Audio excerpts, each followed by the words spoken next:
Hi everyone, welcome back to another video. I hope you all will enjoy this video. என்னுடைய last video கூட இஃப்தார் menu தான் post பண்ணியிருந்தேன். அதே மாதிரி இன்றைக்கும் சிம்பிளான டிஃப்ரெண்ட்டான ஒரு மெனுவில் தான் இன்றைக்கி இந்த வீடியோவை ஷூட் பண்ணியிருக்கேன். இந்த வீடியோ உங்களுக்கு பிடிச்சிருந்தா மறக்காமல் சப்ஸ்கிரைப் பண்ணி பெல் பட்டனை கிளிக் பண்ண மறக்காதீங்க.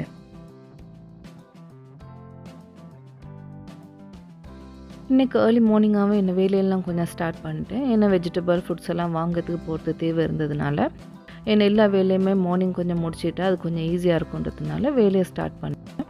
இன்றைக்கி இஃப்தார் மெனுவை பார்த்தீங்கன்னா biryani, chicken biryani plus beef ரொட்டி தான் பிளான் பண்ணியிருந்தேன். பீஃப் ரொட்டிகிட்ட டோவை பொறுத்த வரைக்கும் நம்ம கொஞ்சம் ஏர்லியாகவே அதை ரெடி பண்ணி அட்லீஸ்ட் மினிமம் 6 hours ரெஸ்ட்டில் வைக்கணும். இதனால் நான் ஃபஸ்ட்டுக்கே டோவை தான் ரெடி பண்ணேன். அதுக்காக வேண்டி 4 cups ஃப்ளார் எடுத்திருக்கேன் and 1 tablespoon salt plus 3 tablespoon oil add பண்ணியிருக்கேன். இதுக்கு வாட்டர் கொஞ்சம் கொஞ்சமாக ஆட் பண்ணி டோவை மேக் பண்ண ஸ்டார்ட் பண்ணிடணும். இந்த டோவை பொறுத்த வரைக்கும் நம்ம கையாலே இதை ரெடி பண்ணிடலாம். கொஞ்சம் ஏர்லி மார்னிங் லேசியாக ஃபீல் பண்ணுறதுனால நான் மெஷினே யூஸ் பண்ணுறேன். இந்த ஃப்ளாரை 2 cups வாட்டர் மட்டுமே ஆட் பண்ணி இந்த டோவை மேக் பண்ணியிருக்கேன். இந்த டோவை பொறுத்த வரைக்கும் கொஞ்சம் ஸ்டிக்கியான டோவாக தான் இருக்கணும். டோவை கொஞ்சம் ஸ்டிக்கியாகவே எடுத்துகிட்டா அது கொஞ்சம் லேட் ஆகும்போது நல்லா எக்ஸ்ட்ராவாக ஒரு சாஃப்டாக இருக்கும். நீங்கள் கையை யூஸ் பண்ணுறதா இருந்தாலும் கூட இதை நீங்கள் டைம் எடுத்தெல்லாம் செய்யணும்னு தேவையில்லை. உங்களுக்கு பார்த்தா புரியும்னு நினைக்கிறேன். டோ வந்து கொஞ்சம் ஸ்டிக்கியாகவே நான் எடுத்திருக்கேன்.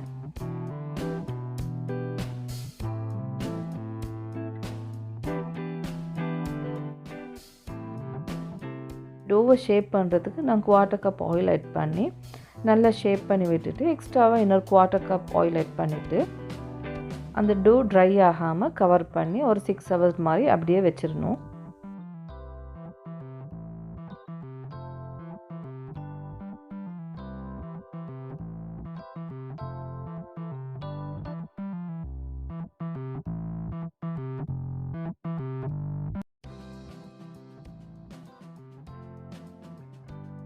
And mean time evening chicken biryani பண்ணுற யோசனையில் இருந்ததுனால நான் நைட்டே ஒரு 3 onions மாதிரி கட் பண்ணி வச்சுருந்தேன். அதையும் ஃப்ரை பண்ண ஸ்டார்ட். ஏன்னா வெளியே போயிட்டு வரும்போது கொஞ்சம் லேட் ஆகிட்டாலும் இது கொஞ்சம் எனக்கு ஈஸியாக இருக்குன்றதுனால மார்னிங்கே இதையும் ஃப்ரை பண்ணி வச்சுட்டேன். நம்ம ஆனியன்ஸ் ஃப்ரை பண்ணும்போது கிட்டே இருந்து அடிக்க ஒரு முறை அதை மிக்ஸ் பண்ணி விட்டுட்டே இருந்தோம்னா அது ஈவனாக கோல்டன் ப்ரௌனுக்கு நல்லா ஃப்ரை பண்ணி வந்துடும். ஆனியன்ஸ் வந்து டார்க் ப்ரௌன் கலராக வர்க்காட்டியும் ஃப்ரை பண்ணினா அது பிட்டர் டேஸ்ட்டை கொடுக்கும். அதனால் அது ஒரு கோல்டன் கலர் வரும்போது பேன்லேருந்து ரிமூவ் பண்ணிட்டா நல்ல ஒரு கோல்டன் ப்ரௌன் கலருக்கு சேஞ்ச் ஆயிரும்.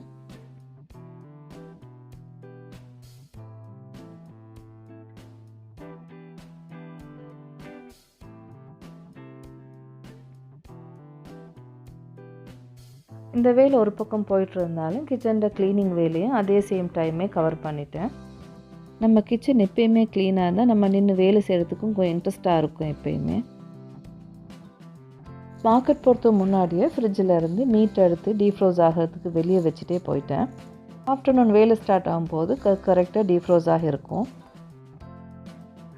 ரமலான் டைமில் எப்பயுமே மார்னிங் டைம் வந்து ரோடெல்லாம் நல்லா ஃப்ரீயாக இருக்கும். அதனால் அந்த டைமில் வெளியே போகிறது வந்து கொஞ்சம் ஈஸியாக இருக்கும் எங்களுக்கு. யூஸ்வலாகவே ஏஷியன் மார்க்கெட்டுக்கு தான் போவேன். ஏன்னா அங்கே போனால் எங்களுக்கு தேவையான எல்லா ஸ்பைசஸ் எல்லாத்தையுமே ஒரே இடத்துலேருந்தே எடுத்துகிட்டு வந்துடலாம்.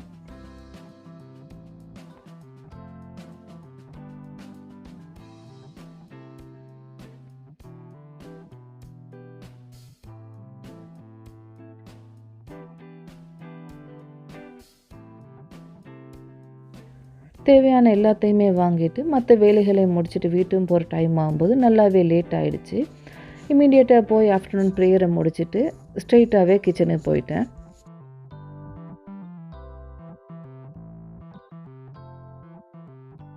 இன்றைக்கி பீஃப் ரொட்டின்றதுனால ஃபஸ்ட்டுக்கு பீஃபை தான் ரெடி பண்ணேன். ஏன்னா பீஃப் குக் ஆகிறது கொஞ்சம் லேட் ஆகும். அதனால பீஃபே ஃபஸ்ட்டுக்கே நம்ம செஞ்சுட்டு அது கொஞ்சம் ஈஸியாக இருக்குன்றதுனால பீஃபை தான் குக் பண்ணுறேன்.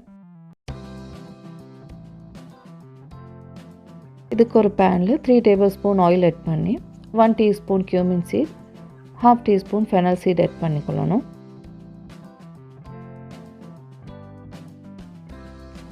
இப்போது இதுக்கு 1 tablespoon ginger garlic paste add பண்ணி அது ரோஸ் ஸ்மெல் போகும் வரக்காட்டி கொஞ்சம் நல்லா ரோஸ்ட் பண்ணிடணும்.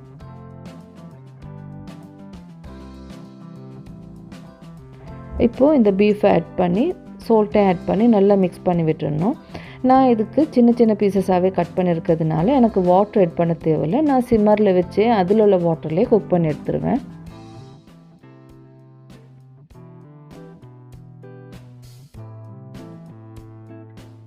இந்த பீஃபில் நல்லாவே வாட்டர் இருக்கிறதுனால அது நல்லாவே குக் ஆகி வரத்துக்கு போதும். நான் வேறொரு வாட்டரும் ஆட் பண்ணலை. பீஃபில் வாட்டர் ஃபுல்லாகவே ட்ரை ஆகிறது பின்னாடி அந்த ஆயிலே ஒரு 2-3 மினிட்ஸ் வந்து பீஃபை வந்து கொஞ்சம் ஃப்ரை பண்ணி எடுத்துட்டா கொஞ்சம் டேஸ்ட்டு நல்லாயிருக்கும். இப்போது இதுக்கு 2 ஆனியன்ஸ் மாதிரி கட் பண்ணி ஆட் பண்ணியிருக்கேன். அதோடவே green chilli, curry leaves and pandan லீஃபையும் ஆட் பண்ணியிருக்கேன். இப்போது இதை நல்லா மிக்ஸ் பண்ணி விட்டுட்டு ஒரு 2-3 மினிட்ஸ் அப்படியே கவர் பண்ணி வச்சிடணும்.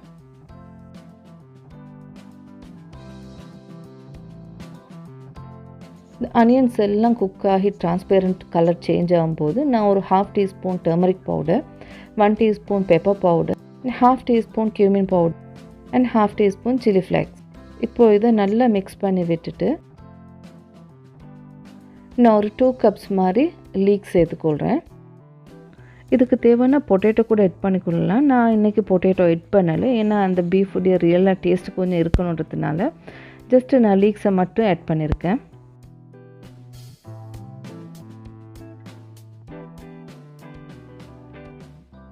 இப்போது ஆஃப்டர் 6 ஹவர்ஸ் நான் டோவை எடுத்து ப்ரிப்பேர் பண்ண ஸ்டார்ட் பண்ணியிருக்கேன். இந்த டோவை பார்த்தாலே உங்களுக்கு விளங்கும், அந்த ரெஸ்ட்டில் இருந்ததுனால அந்த டோ நல்லாவே சாஃப்டாக இருக்குது. டோவை மீடியம் சைஸ் சின்ன சின்ன பால்ஸாகவே செப்பரேட் பண்ணி எடுத்துகிட்டு அது எங்களுக்கு கொஞ்சம் ஈஸியாக இருக்கும். இந்த ரொட்டியை பொறுத்தவரையும் கொஞ்சம் ஆயில் பேஸ் பண்ணி வர ரொட்டின்றதுனால கொஞ்சம் எக்ஸ்ட்ராவாக ஆயில் ஆட் பண்ணால் நம்மளுக்கு அது கொஞ்சம் ஸ்ட்ரெச் பண்ணி ஃபோல்ட் பண்ணுறதுக்கு ஈஸியாக இருக்கும். ஆல்ரெடி டோ வந்து சாஃப்டாக இருக்கிறதுனால அது கொஞ்சம் ஆயில் ஆட் பண்ணி கையாலே நம்ம ஷேப் பண்ணிடலாம். 2 சைடுமே ஃப்ளிப் பண்ணி ஸ்ப்ரெட் பண்ணால் தான் அந்த டோ வந்து கொஞ்சம் ஸ்ட்ரெச்சாக இருக்கும். இப்போ கொஞ்சம் ஸ்ட்ரெச் பண்ணி ஷேப் பண்ணுறதுனால நிறைய ஹோல்சஸ் வரதுக்கு சான்சஸ் இருக்குது. அந்த ஹோல்சஸ் வந்தாலும் ஒரு ப்ராப்ளம் இல்லை, ஏன்னா நம்ம அதை ஃபில்லிங்கை வச்சு சீல் பண்ணும்போது அந்த ஹோல்ஸ் எல்லாமே கவர் ஆயிரும். இப்போ இந்த மாதிரி ஃபோல்ட் பண்ணி விட்டுறணும்.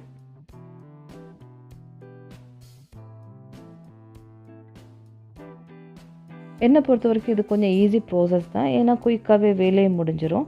இஃப்தார் வரக்காட்டியும் ஃப்ரை பண்ணுறதுக்காக வேண்டி வெயிட் பண்ண தேவையில்லை. உடனே நம்ம பேனில் போட்டு ஹாட் பாட்டில் போட்டு க்ளோஸ் பண்ணிட்டோன்னா அது கொஞ்சம் அந்த டைம் வரக்காட்டியும் ஹீட்டாகவே இருக்கும்.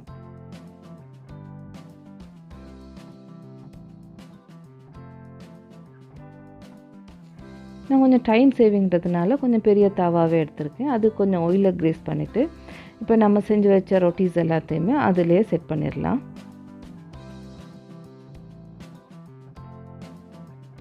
இந்த ரொட்டியை பொறுத்த வரைக்கும் 4 சைடுமே ஈவனாகவே குக் ஆகணும்.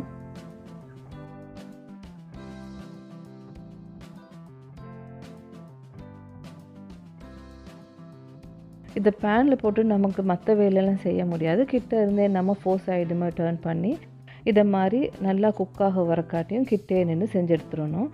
இப்போ என் ரொட்டியெல்லாம் ரெடி ஆகிடுச்சு. இப்போ பேன்லேருந்து நான் ரிமூவ் பண்ணிடுறேன். அதை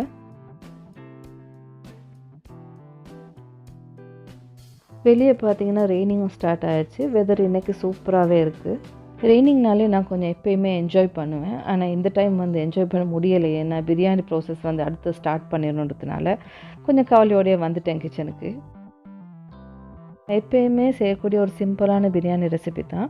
இதுக்கு 3 கப்ஸ் ரைஸ் எடுத்திருக்கேன். பாஸ்மதி ரைஸ் தான். அதை நல்லா வாஷ் பண்ணிவிட்டு ஒரு 1/2 hour சோக் பண்ண வச்சிடணும். பக்கம் அப்படியே வச்சுட்டு மெரினேஷனை பார்த்துடலாம். இதுக்கு நான் 800 கிராம் சிக்கன் எடுத்திருக்கேன். இதுக்கு நீங்கள் எந்த ஒரு ஸ்பெஷலான ஸ்பைசஸுமே தேவையில்லை. நீங்கள் வீட்டில் இருக்க ஸ்பைசஸ் ஆட் பண்ணியே செஞ்சாலே போதும். இது ஆல்ரெடி நான் சிக்கனை எல்லோ பவுடர் போட்டு வாஷ் பண்ணதுனால நான் ஒரு 1/2 டீஸ்பூன் வந்து டர்மரிக் பவுடர் ஆட் பண்ணி 1.5 டீஸ்பூன் சில்லி பவுடர் ஆட் பண்ணியிருக்கேன். அது கூடவே 2 டீஸ்பூன் வந்து coriander powder, 1 teaspoon cumin powder. cumin powder மட்டும் இல்லாமல் cumin சீடு 1 டீஸ்பூன் ஆட் பண்ணி பெப்பரும் 1 டீஸ்பூன் ஆட் பண்ணிவிட்டு இதோடய பார்த்தீங்கன்னா நான் சில ஸ்பைசஸும் ஆட் பண்ணியிருக்கேன். பிளாக் கார்டமம், க்ளவுஸ், சினமன் இதெல்லாம் நான் ஆட் பண்ணியிருக்கேன். உங்களுக்கு வீட்டில் என்னென்ன அவைலபிளாக இருக்கோ அதை மட்டும் ஆட் பண்ணி செஞ்சாலே இது போதும். ஸ்பைசஸ் ஒன்றும் அவைலபிள் இல்லாட்டியும் கூட நீங்கள் ஜஸ்ட்டு கார்டமம் சின்னமன் ஆட் பண்ணி கூட இதை செய்யலாம். டேஸ்ட்டில் எந்த ஒரு டிஃப்ரெண்ட்டுமே வராது. இப்போ இதுக்கு நான் 2 tablespoon ginger garlic paste add பண்ணி 1 லெமன் ஸ்குவீஸ் பண்ணிவிட்டு சால்ட் அண்ட் யோகர்ட் ஆட் பண்ணி நல்லா மேரினேட் பண்ணிடணும். 1 tablespoon சால்ட் ஆட் பண்ணாலே போதும். அது கூடவே 1 cup yoghurt and already fry பண்ணி வச்சுருந்த ஃப்ரைட் ஆனியனை ஒரு ஹாஃப் ஆட் பண்ணி நல்லா மேரினேட் பண்ணி வச்சிடணும்.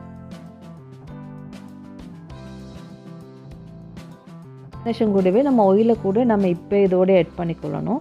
பிரியாணிக்கு எப்பயுமே கொஞ்சம் ஆயில் கொஞ்சம் எக்ஸ்ட்ராவை தேவைன்றதுனால நான் ஒரு 1/4 கப் ஆயில் மாதிரி இதில் ஆட் பண்ணியிருக்கேன். ஆட் பண்ணி சிக்கனை ஒரு 1/2 hour அப்படியே ஒரு சைடில் வச்சுட்டு நம்ம ரைஸுடைய ப்ராசஸை பார்த்துடலாம். ரைஸ் ப்ராசஸை பார்த்தீங்கன்னா நான் ஒரு பேனில் வாட்டர் ஆட் பண்ணி அதுக்கு சால்ட்டும் 2 tablespoon ஆயிலை ஆட் பண்ணி ஜஸ்ட்டு பாயில் ஆகிறக்காட்டியும் வெயிட் பண்ணணும். பாயில் ஆக ஸ்டார்ட் ஆகிற டைமில் நம்ம சோக் பண்ண வச்சுருந்த அந்த ரைஸில் வாட்டர் எல்லாமே ட்ரெயின் பண்ணிவிட்டு இப்போ இந்த வாட்டரோட ரைஸை நான் ஆட் பண்ணிக்கொள்கிறேன். இந்த ரைஸ் வந்து 50% குக் ஆகினோடனே இதை ஸ்ட்ரெயின் பண்ணிடணும். உங்களுக்கு இந்த ரைஸை பார்த்தா புரியும்னு நினைக்கிறேன். ஜஸ்ட்டு 50% தான் இது வந்து குக் ஆகிருக்கு. இமீடியட்டாக பேன்லேருந்து ரிமூவ் பண்ணி ஸ்ட்ரெயின் பண்ணிடணும். இந்த பிரியாணி பண்ணுறது நான் கொஞ்சம் பெரிய பேனாகவே எடுத்திருக்கேன். எப்போயுமே பிரியாணி பண்ணும்போது கொஞ்சம் பெரிய பேனாக இருந்தால் கொஞ்சம் ஈஸியாக இருக்கும். பிரியாணினாலே மின்ட்டும் புதினாவும் கட்டாயமாக சேர்க்க வேண்டிய ஒரு விஷயம்தான். அதையும் நான் கொஞ்சம் ஆட் பண்ணிக்கொள்கிறேன். தென் புதினா இது ரெண்டுமே நான் ஒரு ஹேண்ட்ஃபுல் அளவு தான் எடுத்திருக்கேன். இதை ஆட் பண்ணிவிட்டு நல்லாவே மிக்ஸ் பண்ணி விட்டுட்டு பாட்டம் லேயரை ஈவனாகவே ஸ்ப்ரெட் பண்ணி விட்டுறணும்.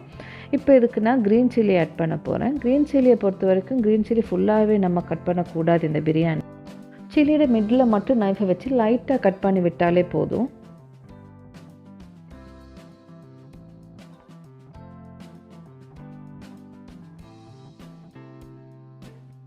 இப்போ நம்ம பாட்டம் லேயர் ரெடி ஆயிடுச்சு. இப்போ குக் பண்ணி வச்சு இந்த ரைஸை அதுக்கு மேலால் ஆட் பண்ணி விட்டுட்டு அது சிக்கன் நல்லா கவர் ஆகிற மாதிரி எல்லா சைடுமே ரைஸை வச்சு கவர் பண்ணிடணும். நான் 1 கப் ரைஸை மட்டும் செப்பரேட்டாக எடுத்துகிட்டு மற்ற எல்லா ரைஸையுமே நான் இதோட சேர்த்துருக்கேன்.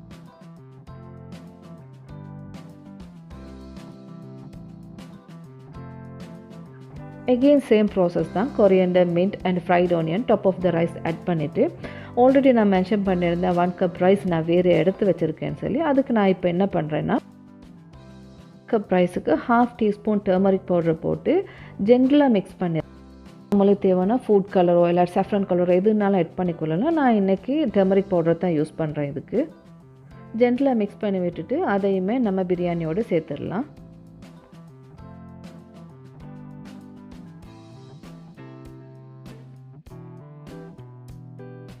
நம்ம இப்போ பிரியாணி பேனை லிட்டால் க்ளோஸ் பண்ணிவிட்டு ஃபர்ஸ்ட் 1/2 hour மீடியம் ஃப்ளேமில் குக் பண்ணணும். ஆஃப்டர் 30 minutes நம்ம பிரியாணி பேனை டைரெக்டாகவே ஃப்ளேமில் வைக்காமல் நம்ம ரொட்டி இல்லாட்டி தோசை தாவா இருந்தால் அதை வச்சு அதுக்கு மேலால் நம்ம பிரியாணி பேனை ஒரு 50 minutes குக் பண்ணி எடுத்துட்டால் போதும். பிரியாணியை பொறுத்த வரைக்கும் இதில் ஆனியன் ஃப்ரை பண்ணுறத தவிர வேறு எதுவுமே பெரிய ப்ராசஸ் எதுவுமே இல்லை. Very easiest biryani. பிரியாணியை ஸ்டவ்லேருந்து ரிமூவ் பண்ண உடனே இமீடியட்டாக ஸ்பூனை போட்டு மிக்ஸ் பண்ணிடாதீங்க. ஜஸ்ட் ஒரு 5 minutes விட்டதுக்கு பின்னாடி சர்வ் பண்ணணும். பிரியாணியை பொறுத்த வரைக்கும் எப்போயுமே கர்ட் சம்பல் இருந்தால் தான் அது கம்ப்ளீட் ஆகும். அதனால அதையும் கூடவே நான் செஞ்சிடுறேன். அதுக்கு 2 ஆனியன்ஸ் மாதிரி ஆட் பண்ணியிருக்கேன். 2 சில்லி மாதிரி ஸ்மால் பீசஸாக கட் பண்ணி அண்ட் 2 டொமேட்டோஸ் மாதிரி ஆட் பண்ணி அது கூடவே ஒரு 1/2 லெமனை ஸ்குவீஸ் பண்ணிவிட்டு 1 teaspoon சால்ட்டை ஆட் பண்ணிவிட்டு நான் ஒரு 1 கப் யோகர்ட் மாதிரி ஆட் பண்ணி நல்லா கர்ட் சம்பலை பொறுத்த வரைக்கும் நம்மளுக்கு எக்ஸ்ட்ராவாக கியூக்கம்பர், கேரட் அண்ட் கெபேஜ் கூட டைனி பீசஸாக கட் பண்ணி ஆட் பண்ணிக்கொள்ளலாம். இன்னைக்கு இந்த திங்ஸ் மட்டும் போதுன்றதுனால நான் இதை வச்சே செஞ்சுருக்கேன். ஜூஸை பார்த்தீங்கன்னா நான் பிரியாணியே மெயின் டிஷ்ஷாக பண்ணியிருக்கிறதுனால இங்கே ஃப்ரூட் ஜூஸ் எதுவுமே சூட் ஆகாது. அதனால நான் இப்படி ஜூஸ் பண்ணுறேன். ஜூஸ் பண்ணுறதுக்காக வேண்டி நான் ஒரு 1/2 லெமன் எடுத்திருக்கேன். அது கூடவே ஒரு 1 inch ஜிஞ்சர் மாதிரி எடுத்து கட் பண்ணி எடுத்திருக்கேன். இதை பிளெண்ட் பண்ணுறதுக்கு முன்னாடி கொஞ்சமாக மின்ட் லீஃபும் 2 tablespoon sugar and pinch of salt add பண்ணி 1/2 கப் வாட்டரில் பிளெண்ட் பண்ணி எடுக்கணும்.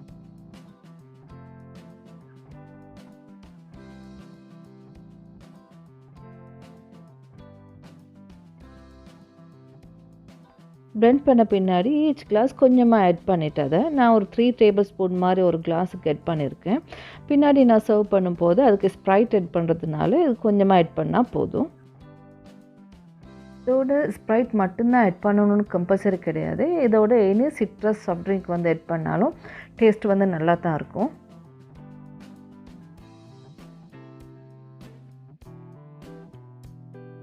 இன்றைக்கி கிச்சனுடைய வேலையை கொஞ்சம் லேட்டாகவே ஸ்டார்ட் பண்ணுறதுனால இன்றைக்கி முடிய டைம் ஆகும்போது இஃப்தாருடைய டைமும் சரியாயிடுச்சு.